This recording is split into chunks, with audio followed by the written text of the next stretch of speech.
Hello friends, very good morning. Welcome to the Hindu editorial analysis. నిన్న editorial చేయలేకపోయాను. I was not well, health బాగాలేదు. So అస్సలు ఓపిక లేదు చేయడానికి, అందుకని I had to take rest yesterday. ఇవాళ ఎడిటోరియల్ స్టార్ట్ చేద్దాం. Before that let me make this announcement. ఆప్షనల్స్కి కొత్త బ్యాచెస్ 1 అక్టోబర్ నుంచి స్టార్ట్ అవుతున్నాయమ్మా. 1 అక్టోబర్ నుంచి స్టార్ట్ అయితే ఇప్పుడు ఎందుకు చెప్తున్నారని మీరు అనుకోవచ్చు. ఎందుకు ఇప్పుడే చెప్తున్నారంటే ఫీజు అనేది రివిజన్ ఉంటుంది. సో ఇప్పుడు మీరు జాయిన్ అయితే ఒక స్పెషల్ ఆఫర్ అనేది రన్ చేస్తున్నాము. 30th ఆగస్ట్ లోపు జాయిన్ అయ్యే వాళ్ళకి మాత్రమే. 30th ఆగస్ట్ లోపు జాయిన్ అయితే you have this special offer. 22,500 రూపీస్కే మీరు live and recorded with lifetime validity మీరు పొందొచ్చు. And PubAd, PSIR, sociology, anthropology, Telugu literature ఇలా 5 ఆప్షన్స్ మనం ఆఫర్ చేస్తున్నాం. ఆల్ 5 సేమ్ ఫీజ్కే మీకు అందుబాటులో ఉంది. అలాగే మీరు మధ్యలో ఒకదానికొకటి స్విచ్ అవ్వాలన్నా స్విచ్ అవ్వచ్చు. పబ్యాడ్ తీసుకొని సోషియాలజీకి వెళ్ళాలన్నా, సోషియాలజీ తీసుకొని పిఎస్ఆర్కి మూవ్ అవ్వాలన్నా స్విచ్ ఆప్షన్ కూడా మీకు ఉంది. అయితే ఈ ఫీజు అనేది 31st ఆగస్ట్ నుంచి, చూడండి 1 సెప్టెంబర్ కూడా కాదు, 31st ఆగస్ట్ నుంచి 27,000 అవుతుంది. అంటే దిర్ is an increase of 4,500 from today to 31st August. Next month join అవ్వాలి అనుకునే వాళ్ళకి ముందే చెప్తున్నాను, నెక్స్ట్ మంత్ జాయిన్ అయితే మీరు 27,000 పే చేసి జాయిన్ అవ్వాల్సి ఉంటుంది. అండ్ ఇప్పుడు జాయిన్ అయితే 22,500కి జాయిన్ అవ్వచ్చు. అండ్ కాంటాక్ట్ చేయాల్సిన నెంబర్ ఏమో ఇది. మీకు lifetime validity on all our courses అన్నింటిపైన కూడా లైఫ్ టైం వ్యాలిడిటీ ఉంది. అండ్ ఆప్షనల్స్ జాయిన్ అయ్యే వాళ్ళు, ఒకవేళ మీరు ప్రిలిమ్స్ క్లియర్ చేస్తే, ఇఫ్ యూ క్లియర్ ప్రిలిమ్స్ మీకు ఆప్షనల్ టెస్ట్ సిరీస్ కూడా ఫ్రీ వస్తుంది. Test series is complimentary if you are able to clear prelims. మన ఇన్స్టిట్యూట్లో మీరు జాయిన్ అయ్యి మన ఇన్స్టిట్యూట్లో మీరు ప్రిలిమ్స్ క్లియర్ చేస్తే, ఇక్కడ నుంచి ఎగ్జామ్ రాసి క్లియర్ చేస్తే టెస్ట్ సిరీస్ మీకు కాంప్లిమెంటరీగా వస్తుంది. రైట్, దానికోసం మీరు ఎక్స్ట్రా ఏమీ పే చేయాల్సిన అవసరం కూడా ఉండదు. అలాగే యూపీఎస్సీకి మనకి కొత్త యూపీఎస్సీకి మన ఫీజులు కూడా మీకు కనిపిస్తున్నాయి. దాంట్లో కూడా ఫీ రివిజన్ ఉంటుంది. మీకు 31st ఆగస్ట్ నుంచి 10,000 రూపీస్ ఫీజు పెరుగుతుంది. ఆఫ్లైన్ కూడా అవైలబుల్గా ఉంది, ఆన్లైన్ కూడా ఉంది. మీకు నచ్చింది మీరు జాయిన్ అవ్వచ్చు. 5,000 పర్ మంత్ పే చేసి జాయిన్ అవ్వచ్చు. సో లైఫ్ టైం వ్యాలిడిటీతో ఉన్న కోర్స్ ఇది. ఈ ఫీజు కూడా 30th ఆగస్ట్ వరకు మాత్రం వ్యాలిడిటీ. ఫర్దర్ డీటెయిల్స్ కోసం ఈ నెంబర్కి మీరు కాల్ చేయండి. సో ఈరోజు ఎడిటోరియల్ రెమిషన్ లాస్కి సంబంధించి రీసెంట్గా బిల్కిస్ బానో కేసులో కన్విక్ట్ అయిన 11 మందిని Gujarat government under it's remission policy release చేసింది. రెమిషన్ పాలసీ అంటే ఒక శిక్ష వ్యవధిని తగ్గించడం, అంటే యాక్చువల్గా వాళ్ళని కంప్లీట్గా రిలీజ్ చేసేసింది. ఇది కొంచెం కాంట్రవర్సీ అయింది. సో అందుకని we have to understand what happened in this particular case. ఏం జరిగిందని మొత్తం పుట్టు పూర్వోత్తరాల నుంచి తెలుసుకునే ప్రయత్నం చేద్దాం. సో బిల్కిస్ బానో అనే ఆవిడ ఎవరు, ఆవిడకి ఏం జరిగింది, ఎటువంటి అన్యాయం జరిగింది, స్టోరీ అంతా ఒకసారి వినే ప్రయత్నం చేద్దాం. సో మనం ఇది తెలుసుకోవాలంటే మనం 2002కి we have to go back in time. 2002కి వెళ్ళాలి. 2002లో అప్పుడు మోదీ గారు గుజరాత్కి చీఫ్ మినిస్టర్గా ఉండేవాళ్ళు. ఆ టైంలో ఒక ఇన్సిడెంట్ జరిగింది. కమ్యూనల్లీ ఛార్జ్డ్ అట్మాస్ఫియర్ ఉండిందంటే ముస్లిమ్స్కి హిందూస్కి మధ్యలో అట్మాస్ఫియర్ అనేది బాగాలేదు. ఒకరంటే ఒకరు శత్రుత్వం ఫీల్ అయ్యే పరిస్థితులు ఉన్నాయి. సో ఆ టైంలో ఒక ఇన్సిడెంట్ ఏం జరిగిందంటే, మనకి అయోధ్య నుంచి అహ్మదాబాద్ ట్రావెల్ చేస్తున్న ఒక ట్రైన్లో, ఒక బోగి, ఒక కంప్లీట్ కోచ్ లేదా బోగి అంటాం, ఈ కంప్లీట్ కోచ్ని బర్న్ చేసేసారు. It was chartered, which means burnt. So ఆ బోగిలో ఉన్న వాళ్ళు చాలామంది చనిపోయారు. 59 మంది చనిపోవడం జరిగిందనమాట. 59 మందిలో మెజారిటీ మెంబర్స్ ఎవరు అంటే విశ్వ హిందూ పరిషత్ యొక్క కర్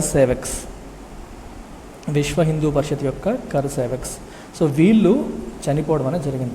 ఎప్పుడైతే హిందూ మతానికి చెందిన విశ్వ హిందూ పరిషత్కి సంబంధించిన ఇంతమంది చనిపోయారో, 59 మంది చనిపోయారో, దీనికి ప్రతీకారంగా వైలెన్స్ బ్రోకౌట్. సో ఇది ఎప్పుడు జరిగిందో దీనికి ప్రతీకారంగా వైలెన్స్ అనేది బ్రోకౌట్ అయింది. అండ్ ముస్లిమ్స్ పైన అటాక్స్ జరగడం అనేది మొదలైంది. అదే టైంలో సో బిల్కిస్ బానో ఎవరైతే ఉన్నారో, this lady Bilkis Bano was a Muslim woman. She was a Muslim woman, 21-year-old Muslim woman. అప్పుడు తను 5 months pregnant. She was pregnant at that 5 months pregnant అనమాట. సో ఈ అమ్మాయి వాళ్ళ ఊరు నుంచి పారిపోయే ప్రయత్నం చేసింది. ఊరు నుంచి, ఎందుకంటే ముస్లిమ్స్ పైన అటాక్స్ జరుగుతున్నాయి కాబట్టి సో వీళ్ళందరూ ఊరు నుంచి పారిపోయే ప్రయత్నం చేస్తూ ఉంటే ఒక 20-30 మంది కలిసి ఊరు నుంచి ఊర్లో వాళ్ళందరూ పారిపోతూ ఉంటే ఏం జరిగిందంటే చివరికి 20-30 మంది అటాక్ చేశారు. 20-30 మంది అటాక్ చేసి బిల్కిస్ బానోకి 3 సంవత్సరాల బేబీ కూడా ఉంది. 3-year-old baby. 3-year-old బేబీని తీసుకొని కింద కొట్టేసి చంపేశారు. So killed her 3-year-old baby. చంపడమే కాకుండా తన చుట్టాలు, తనకి సంబంధించిన వాళ్ళు చాలామందిని చంపేయడం అనేది జరిగింది. చాలామందిని చంపడం అనేది జరిగింది. ఈవిడ 5 months ప్రెగ్నెంట్ అని తెలిసి కూడా ఆవిడ్ని గ్యాంగ్ రేప్ చేశారు. చేయడం అనేది జరిగింది. తననే కాదు, తన 14 members ఆఫ్ హెర్ ఫ్యామిలీ అందరినీ కూడా మాలెస్ట్ చేయడం, రేప్ చేయడం, చాలామందిని చంపేయడం, right, were hack to death, చాలామందిని చంపేశారు. సో ఇన్ఫ్యాక్ట్ బిల్కిస్ బానో కూడా చనిపోయింది అని అనుకున్నారు. కానీ తను కంప్లీట్గా బట్టలు లేకుండా అన్కాన్షియస్గా పడుంది. తను చనిపోయింది అని అనుకున్నారు, కానీ తను బతికే ఉంది. తను సర్వైవ్ అయిందనమాట. అర్థమైందా ఎంత దారుణం అంటే? ఇక్కడ 2 దారుణాలు. ఇది కూడా తప్పే. హిందూ మతానికి చెందిన ఎంతమందిని ఒక భోగిలో వస్తుంటే వాళ్ళని కాల్చేయడం, మంట పెట్టేయడం అనేది తప్పే. దానికి ప్రతీకారంగా ఇది ఎవరు చేశారో మనకు తెలియదు, కానీ ఒక అమాయకపు ముస్లిం ఉమెన్ని ఇలా చేశారు. దీంతో పాటు ఒక 14 మందిని చంపేశారు. ఇంకా చాలామంది ముస్లిమ్స్ కూడా ఆ టైంలో చనిపోవడం అనేది జరిగిందనమాట. సో దెన్ తిను బతికింది, తిను సర్వైవ్ అయింది. మిగిలిన వాళ్ళు చనిపోయినప్పటికీ బిల్కిస్ బానో సర్వైవ్ అయింది. సో సర్వైవ్ అయిన తర్వాత Bilkis Bano went to police station. తిను పోలీస్ స్టేషన్కి వెళ్ళి లోకల్ పోలీస్ స్టేషన్లో FIR ఫైల్ చేయమని అడిగింది. కానీ అక్కడ పోలీస్ నుంచి సరైన సపోర్ట్ అనేది రాలేదు. లోకల్ పోలీస్ తనకి సహకరించలేదు. ఇంపార్టెంట్ డీటెయిల్స్ FIRలో వాళ్ళు మెన్షన్ చెయ్యలేదు. తిను కోరుకున్నట్టుగా FIR అనేది ఫైల్ అవ్వలేదు. Then Bilkis Bano approach national human rights కమిషన్ని అప్రోచ్ అవ్వడం అనేది జరిగింది. ఆ తర్వాత she approached supreme court of India. సుప్రీంకోర్టుని కూడా అప్రోచ్ అయ్యింది. సో ఇలా 2003లో ఆ తర్వాత సుప్రీంకోర్టు అప్రోచ్ అయిన తర్వాత 2003లో సుప్రీంకోర్టు ఏం చేసిందంటే CBI ప్రోబ్ చేయమని ఆర్డర్ వేసింది. CBI ఇన్వెస్టిగేషన్ చేయమని సుప్రీంకోర్టు ఆర్డర్ వేయడం అనేది జరిగింది.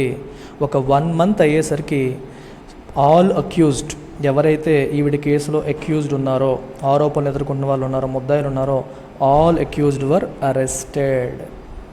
అందరినీ అరెస్ట్ చేయడం అనేది జరిగింది. CBIకి ఇచ్చిన తర్వాత అందరినీ అరెస్ట్ చేశారు.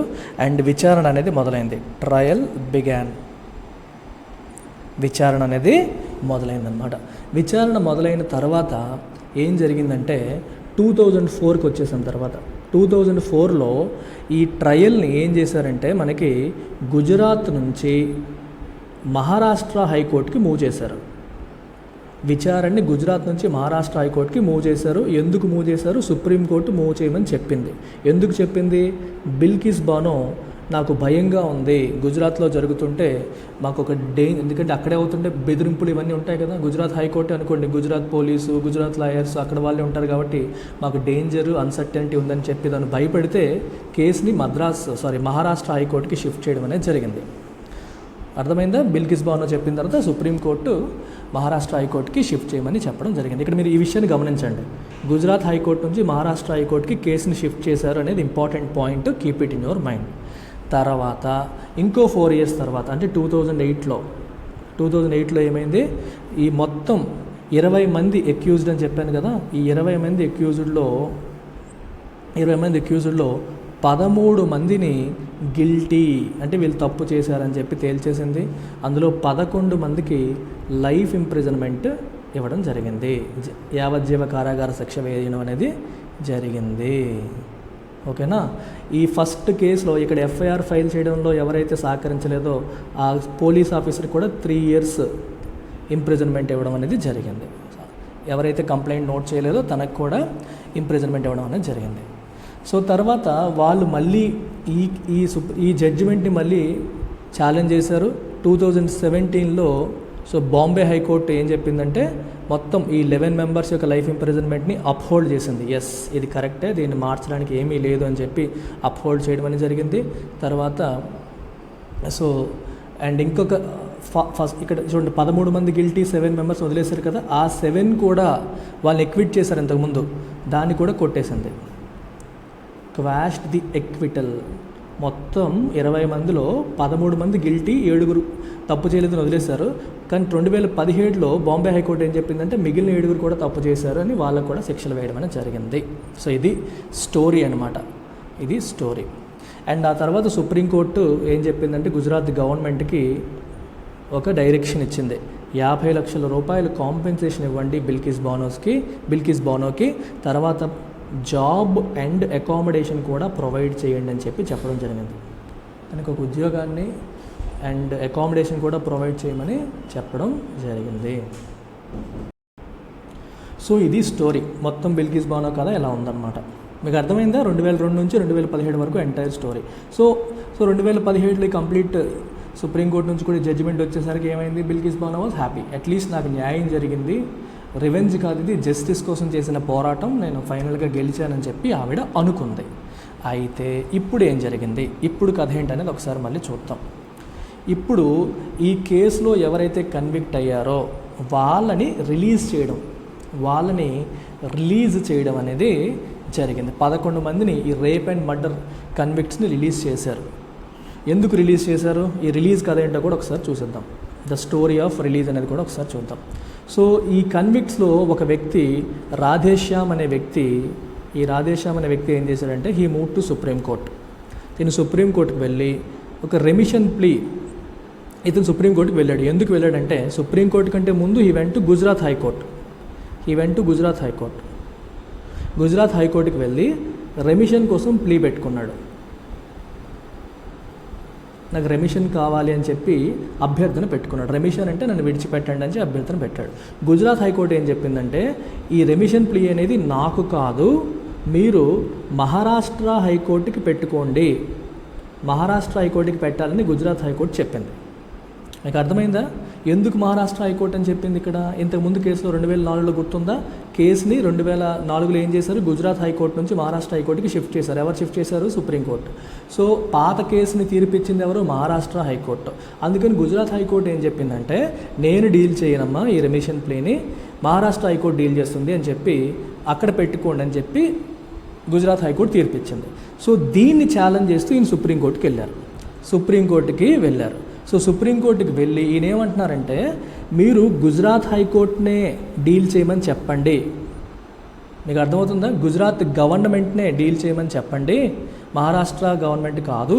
So you give directions to Gujarat government అని చెప్పి అడగడం అనేది జరిగింది. గుజరాత్ గవర్నమెంట్కి డీల్ చేయమని చెప్పండి అని చెప్పి అడగడం అనేది జరిగింది. మహారాష్ట్రకు వద్దు, మీరు గుజరాత్ గవర్నమెంట్ని డీల్ చేయమని చెప్పండి అని చెప్పి సుప్రీంకోర్టుని రిక్వెస్ట్ చేయడం అనేది జరిగింది. ఇక్కడ మీరు ఒక విషయాన్ని గమనించాలి. ఇక్కడ ఏం జరుగుతుందంటే ఇనీషియల్గా మహారాష్ట్ర హైకోర్టులో ట్రయల్ నడిచింది. ఇతను రెమిషన్ కోసం, ఈ రెమిషన్ అనే కథ మనం డీటెయిల్గా డిస్కస్ చేద్దాం. రెమిషన్ లాస్ ఏంటి, దాని కథ ఏంటి అనేది కూడా డీటెయిల్గా చూద్దాం. రెమిషన్ ఇవ్వండి, నా సెంటెన్స్ తగ్గించండి లేకపోతే దాన్ని రిలీజ్ చేయండి అని చెప్పి ఈయన గుజరాత్ హైకోర్టుకి వెళ్ళారు. సో ఈయన ఏం ఎక్స్పెక్ట్ చేశారంటే గుజరాత్ హైకోర్టు గుజరాత్ గవర్నమెంట్కి చెప్తుంది, గుజరాత్ గవర్నమెంట్ చేయాలి అనుకుంటే చేస్తుంది, లేకపోతే లేదు. రెమిషన్ అనేది జ్యుడిషియరీ డిసైడ్ చేసేది గవర్నమెంట్. రెమిషన్ లాస్లోకి వెళ్ళినప్పుడు మీకు డీటెయిల్స్ అర్థమవుతాయి. రెమిషన్ లాస్ కూడా చెప్తాను, ప్రస్తుతానికి జస్ట్ హోల్డ్ అనమాట. సో గుజరాత్ గవర్నమెంట్కి అధికారం ఉంటుంది. సో గుజరాత్ గవర్నమెంట్ డైరెక్షన్ ఇవ్వండి అని చెప్పడం కోసం గుజరాత్ హైకోర్టుకి వెళ్ళింది. వాళ్ళు ఏమంటారు, ఇక్కడ కాదు పిటిషన్, మహారాష్ట్ర హైకోర్టులో పిటిషన్ ఫైల్ చేయండి అని చెప్పి గుజరాత్ హైకోర్టు చెప్పింది. ఇతను ఏం చేశారంటే మహారాష్ట్ర హైకోర్టులోకి వెళ్ళకుండా డైరెక్ట్గా సుప్రీంకోర్టుకి వెళ్ళారు. సుప్రీంకోర్టుకి వెళ్ళి మీరు గుజరాత్ గవర్నమెంట్కి డైరెక్షన్ ఇవ్వండి, రెమిషన్ ప్లేని కన్సిడర్ చేయమని చెప్పి రిక్వెస్ట్ చేయడం అనేది జరిగింది.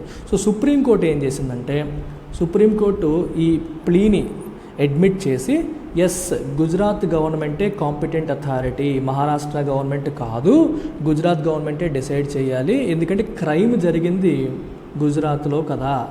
అప్పుడంటే కొన్ని ఎక్సెప్షనల్ సిచ్యువేషన్స్ వల్ల మహారాష్ట్రలో ట్రయల్ జరగాలని చెప్పి చెప్పాము తప్పితే ఇప్పుడు అవసరం లేదు. క్రైమ్ ఒరిజినల్గా జరిగింది గుజరాత్లో కాబట్టి గుజరాత్ గవర్నమెంట్ని డీల్ చేయండి అని చెప్పడం జరిగింది. గుజరాత్ గవర్నమెంట్కే competent authority, Gujarat government can decide whether to allow remission or not అని చెప్పి ఎలో చేసింది. ఎలో చేసి మీకు 2 months లోపు డిసైడ్ చేయమని గుజరాత్ గవర్నమెంట్కి ఆర్డర్ పాస్ చేసింది అనమాట. 2 నెలల లోపు ఈ రాధేశ్యామ్కి రెమిషన్ ఇవ్వాలా లేదని డిసైడ్ చేయండి అని చెప్పడం జరిగింది. ఓకే, అయితే ఈ రెమిషన్ ఇవ్వాలా వద్దని డిసైడ్ చేయడానికి కూడా మీరు ఫాలో అవ్వాల్సింది ఏంటంటే 9th July 1992లో ఒక రెమిషన్ పాలసీ ఉంది గుజరాత్లో. 9th July 1992లో ఉన్న గుజరాత్ రెమిషన్ పాలసీని బేస్ చేసుకొని మీరు డెసిషన్ తీసుకోండి అని చెప్పింది. ఎందుకు ఈ తప్పు జరిగింది 2002లో కదా, 2002లో తప్పు జరిగింది. తీర్పు ఇచ్చింది 2008లో. 2008లో తీర్పు ఇచ్చారు. సో కన్విక్షన్ అయ్యింది ఎప్పుడు? 2008లో. తర్వాత 2014లో కొత్త రెమిషన్ లా వచ్చింది, న్యూ రెమిషన్ లా వచ్చింది. ఈ కొత్త రెమిషన్ లాలో ఏం చెప్పారంటే రేప్ కేసులు, మర్డర్ కేసులు, ఎస్పెషల్లీ మర్డర్ కేసుల్లో ఉన్న వాళ్ళకి రెమిషన్ అప్లికబుల్ కాదు అని చెప్పి కొత్త పాలసీలో ఉంది. సో కానీ తీర్పు ఇచ్చింది ఇప్పుడు 2008. సో 2008 నాటికి ఈ పాలసీ రాలేదు, కొత్త పాలసీ రాలేదు కాబట్టి పాత పాలసీ, అప్పటికి అప్లికబుల్ పాలసీ ఏమవుతుంది? 1990లో ఉన్న పాత పాలసీ అప్లికబుల్ అవుతుంది. సో ఆ పాలసీని బేస్ చేసుకొని మీరు నిర్ణయం తీసుకోవచ్చు అని చెప్పి గుజరాత్ గవర్నమెంట్కి సుప్రీంకోర్టు చెప్పింది. సో ఈ పాలసీ ప్రకారం అయితే రెమిషన్ మర్డర్ కేసు వాళ్ళకు కూడా ఇచ్చేయచ్చు. ఈ పాలసీ ప్రకారం మర్డర్ కేసులో ఉన్న వాళ్ళకి కూడా రెమిషన్ ఇచ్చేయచ్చు. సో ఈ కన్విక్షన్ అయిన నాటికి ఏ పాలసీ అయితే ఉందో చూడండి, క్రైమ్ జరిగిన నాటికని కాదు, కన్విక్షన్ అయిన నాటికి. కన్విక్షన్ అంటే అర్థం ఏంటి? తీర్పు ఇచ్చినప్పుడు. కన్విక్షన్ అంటే నేరస్తుడని చెప్పినప్పుడు. నేరస్తుడని చెప్పిన నాటికి ఏ పాలసీ అయితే అప్లికబుల్లో, ఏ పాలసీ అయితే ఎగ్జిస్టింగ్ ఉంటుందో ఆ పాలసీని అప్లై చేయాలి, తర్వాత వచ్చిన పాలసీ అప్లై చేయకూడదు అని supreme court state of Haryana versus Jagadish అనే కేసులో ఇంతకుముందు చెప్పడం జరిగింది. సో ఈ కేసులో చెప్పిన దాని ప్రకారం ఇలా వెళ్ళాలని సుప్రీంకోర్టు ఫైనల్గా తేల్చిందనమాట. ఆ తర్వాత గుజరాత్ గవర్నమెంట్ ఏమో ఒక కమిటీని ఫామ్ చేసింది. గుజరాత్ గవర్నమెంట్ ఫార్మ్డ్ ఏ కమిటీ. ఈ కమిటీలో గోధ్రా డిస్ట్రిక్ట్ కలెక్టర్ ఈ కమిటీ యొక్క హెడ్. కలెక్టర్ ఏమో హెడ్. దీంతోపాటు బీజేపీ ఎమ్మెల్యేస్, 2 బీజేపీ ఎమ్మెల్యేస్ కూడా ఉన్నారు దీంట్లో. అలాగే బీజేపీ మున్సిపల్ కౌన్సిలర్ ఉన్నారు. అలాగే బీజేపీ ఉమెన్ వింగ్ మెంబర్ కూడా ఉన్నారు. వీళ్ళందరూ కూడా ఈ పర్టికులర్ కమిటీలో మెంబర్స్. కమిటీ అంతా యునానిమస్గా తేల్చేసింది ఏమని? వాళ్ళు రిలీజ్ చేసేయండి, అందరికీ రెమిషన్ ఇచ్చేయండి, రిలీజ్ చేసేయండి అని చెప్పేశారు. సో August 15న 11 మంది ప్రశాంతంగా హ్యాపీగా హీరోల్లాగా బయటకు వచ్చేసారు. బయటికి రావడం అనేది జరిగింది. ఇది స్టోరీ. అయితే మీరు గమనించాల్సింది ఏంటి అంటే అసలు ద స్టోరీ ఆఫ్ రెమిషన్, ఇది మీరు గమనించాలి. రెమిషన్ అంటే అర్థం ఏంటి? Reducing, shortening of a sentence. Remission అంటే ఏంటి? షార్టనింగ్ ఆఫ్ ఎ సెంటెన్స్ అంటే తీర్పు లేదా శిక్షని తగ్గించడం. వితౌట్ చేంజింగ్ క్యారెక్టర్ అంటే శిక్ష యొక్క క్యారెక్టర్ని చేంజ్ చేయకుండా. ఫర్ ఎగ్జాంపుల్ కఠిన కారాగార శిక్ష, రిగరస్ ఇంప్రిజన్మెంట్ వేశారనుకోండి 10 సంవత్సరాలు, దాన్ని 5 సంవత్సరాల రిగరస్ ఇంప్రిజన్మెంట్ కింద మార్చామనుకోండి, అప్పుడు అది రెమిషన్ అవుతుంది. అదే 10 సంవత్సరాల కఠిన కారాగార శిక్షని 10 సంవత్సరాల సాధారణ కారాగార శిక్షగా మార్చారనుకోండి, అంటే సెంటెన్స్ తగ్గించలేదు కానీ ఏం రిగర్ మార్చాం, క్యారెక్టర్ని మార్చాం. దీన్ని కమ్యూటేషన్ అంటాం. కమ్యూట్కి రెమిట్కి డిఫరెన్స్ అదే. రెమిట్లో నెంబర్ ఆఫ్ ఇయర్స్ తగ్గుతున్నాయి, కమ్యూట్లో క్యారెక్టర్ మారుతుంది, ఇయర్స్ మారట్లేదు. ఇది మీరు గుర్తుపెట్టుకోండి. So shortening of a sentence without changing character, ఇది రెమిషన్ అంటే మీనింగ్. అయితే రెమిషన్కి సంబంధించి మనకి 3 kinds ఆఫ్ రెమిషన్స్ ఉన్నాయి చట్ట ప్రకారం. కాన్స్టిట్యూషనల్ రెమిషన్, అలాగే మనకి స్టాట్యూటరీ రెమిషన్, మూడోది in accordance with jail manuals ప్రకారం చేసేవి. ఇలా 3 రకాలుగా మనం చెప్పొచ్చు: statutory, constitutional, jail manual. Constitutional అందరికీ తెలుసు, ఆర్టికల్ 72 ప్రెసిడెంట్కి పవర్స్ ఇస్తుంది. అలాగే ఆర్టికల్ 161 గవర్నర్కి రెమిషన్ పవర్స్ అనేవి ఇస్తుంది. అలాగే స్టాట్యూటరీ అని చెప్పి ఇక్కడ మనం రాసుకున్నాము. ఇక్కడ మనం తర్వాత చూడాల్సింది ఏంటి అంటే స్టేట్ గవర్నమెంట్స్కి కూడా స్టేట్ గవర్నమెంట్స్కి కూడా రెమిషన్ పవర్స్ అనేవి ఉన్నాయి. ఎందుకని? జైలు లేదా ప్రిజన్ అనేది స్టేట్ సబ్జెక్ట్. ప్రిజన్ అనేది ఎవరి సబ్జెక్టు? State subject. కాబట్టి మీకు సబ్జెక్ట్స్ తెలుసు కదా, 3 subjects, union subject, state subject, concurrent subjects అని చదువుతాం. షెడ్యూల్ 7లో మనకి ఇవన్నీ ఉంటాయి. 7th షెడ్యూల్లో అంటే ఏవి ఎవరి కిందకు వస్తాయి అని చెప్పి. ప్రిజన్ అనేది స్టేట్ గవర్నమెంట్ కిందకు వస్తుంది. కాబట్టి స్టేట్ గవర్నమెంట్స్కి కూడా రెమిషన్ ఇచ్చే అథారిటీ అనేది ఉంది.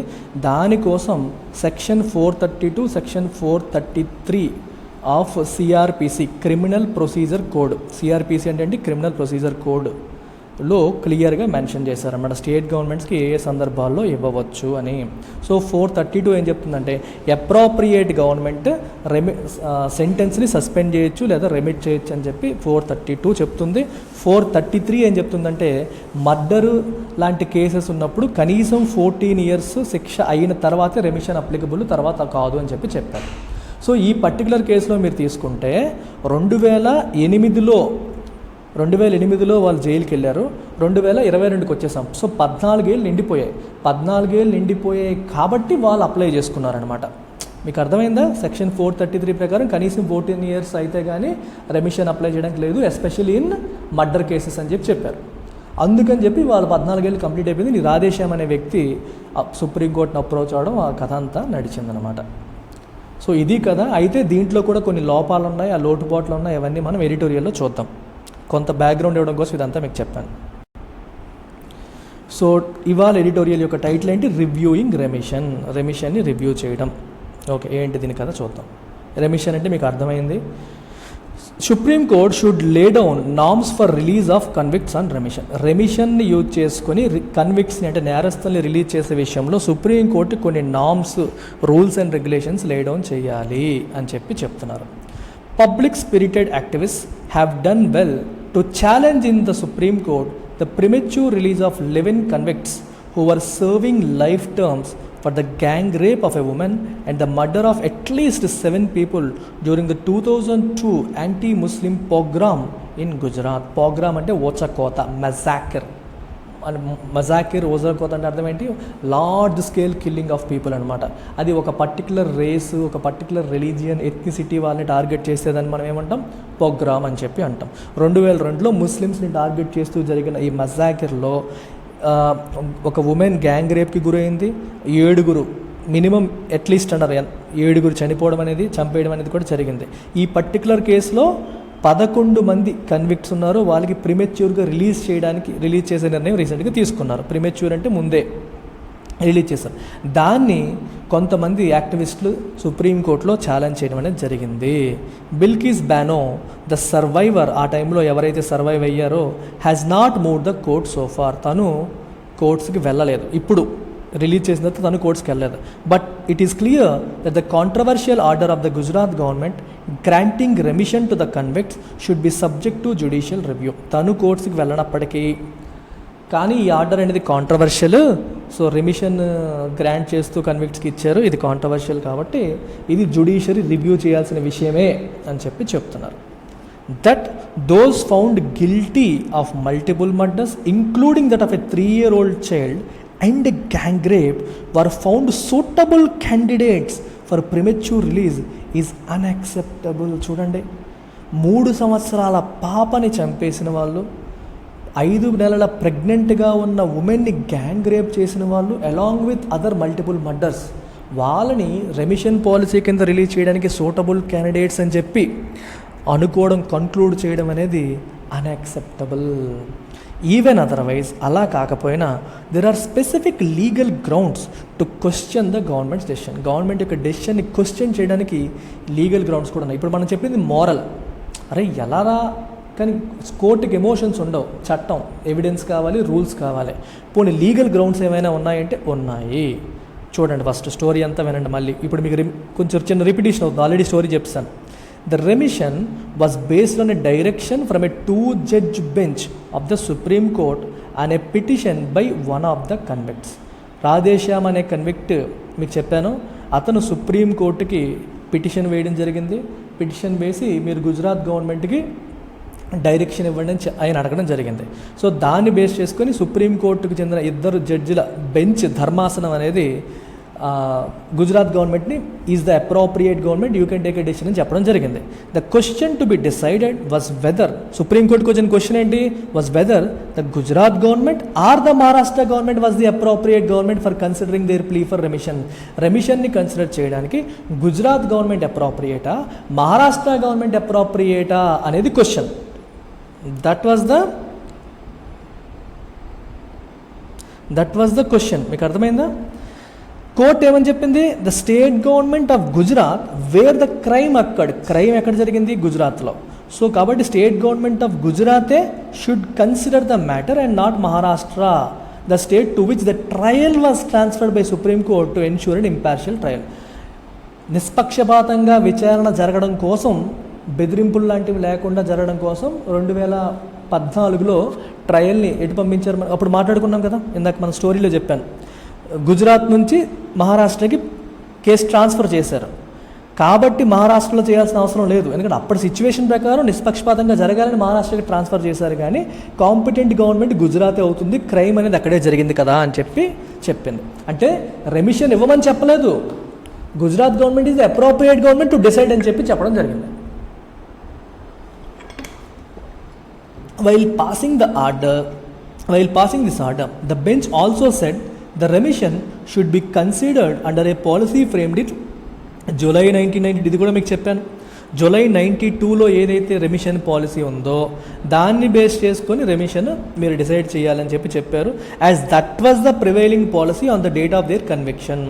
క్రైమ్ 2002లో జరిగినప్పటికీ కన్విక్షన్ తీర్పిచ్చిన టైంకి, అంటే కన్విక్షన్ ఎప్పుడు జరిగింది, 2008లో, అప్పటికి రెమిషన్ పాలసీ ఏది అప్లికబుల్ అదే చేయాలని చెప్పారు. దిస్ మెంట్ దట్ బార్ అంటే prohibition on granting remission on those convicted for murder and rape found in the current policy will not apply to these convicts. Present ఉన్న పాలసీలో మర్డరు, రేప్ చేసిన వాళ్ళకి remission అనేది ఇవ్వకూడదని చెప్పి బార్ ఉంది. Remission పాలసీలో క్లియర్గా చెప్పారు, మర్డర్ కేసులో, రేప్ కేసులో ఉన్న వాళ్ళకి ఇవ్వకూడదని. కానీ అన్ఫార్చునేట్లీ వీళ్ళ కన్విక్షన్ జరిగింది 2008లో. అప్పటికి ఈ కొత్త పాలసీ రాలేదు. పాత పాలసీ 1992 పాలసీలో అలాంటి రెస్ట్రిక్షన్ లేదు, కాబట్టి దాన్ని యూజ్ చేసుకొని ఇచ్చేసారు. ఇది లూప్ హోల్స్ని యూజ్ చేసుకొని ఇలా వాడడం జరిగిందనమాట.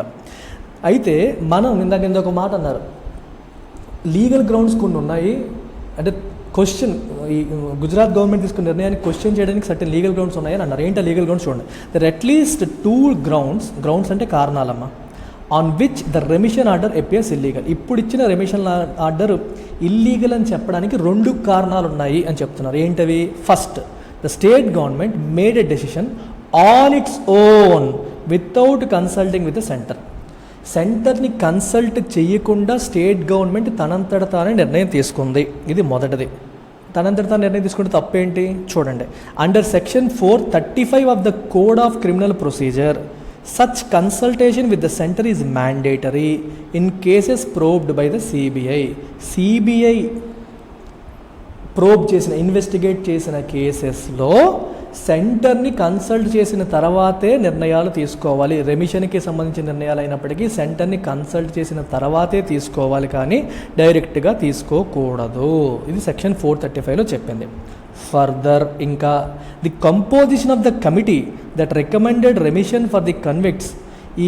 ఏ కమిటీ అయితే రెమిషన్ రికమెండ్ చేసిందో ఆ కమిటీ కంపోజిషన్ మీరు ఒకసారి గమనిస్తే, it consisted of 2 BJP legislators. 2 BJP legislators అందులో ఉన్నారు. Ideally A remission panel should comprise senior government officials in charge of home or లా.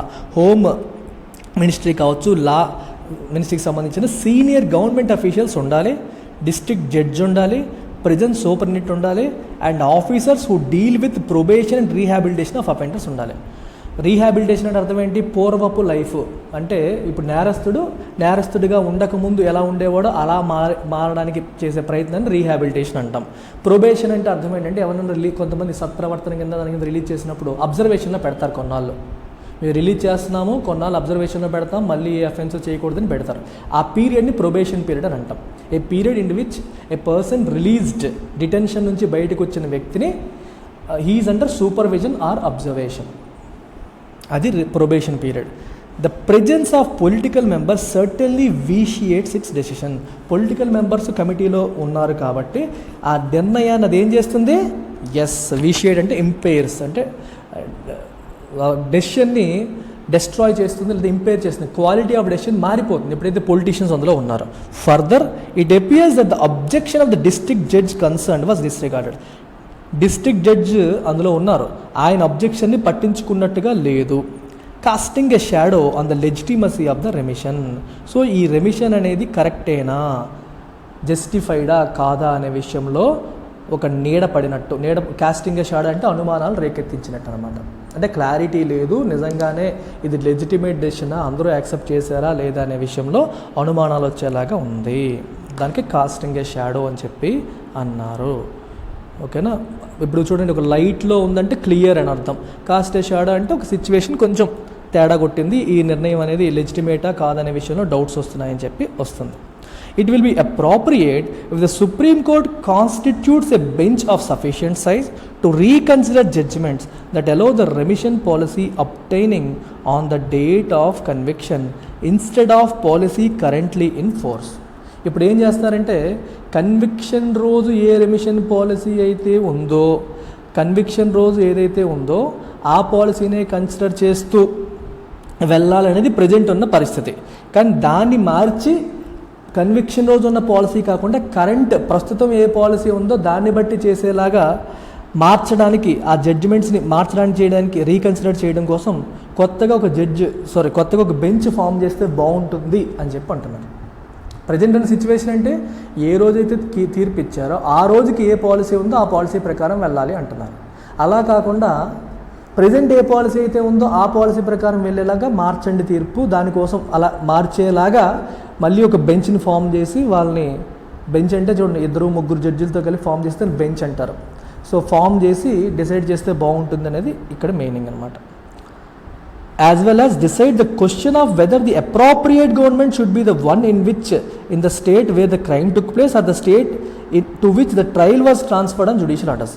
అంటే ఏ స్టేట్లో అయితే ట్రయల్ జరిగిందో ఆ స్టేట్ అప్రోప్రియేట్ గవర్నమెంటా, ఏ స్టేట్లో క్రైమ్ జరిగిందో ఆ స్టేట్ అప్రోప్రియేట్ గవర్నమెంటా అనేది డిసైడ్ చేయడానికి కూడా ఇంకొక ఈ బెంచ్ ఫామ్ చేసి డిసైడ్ చేస్తే బాగుంటుంది వీటన్నిటిపైన తీర్పునివ్వడానికి అని చెప్పి వీళ్ళు అంటున్నారు.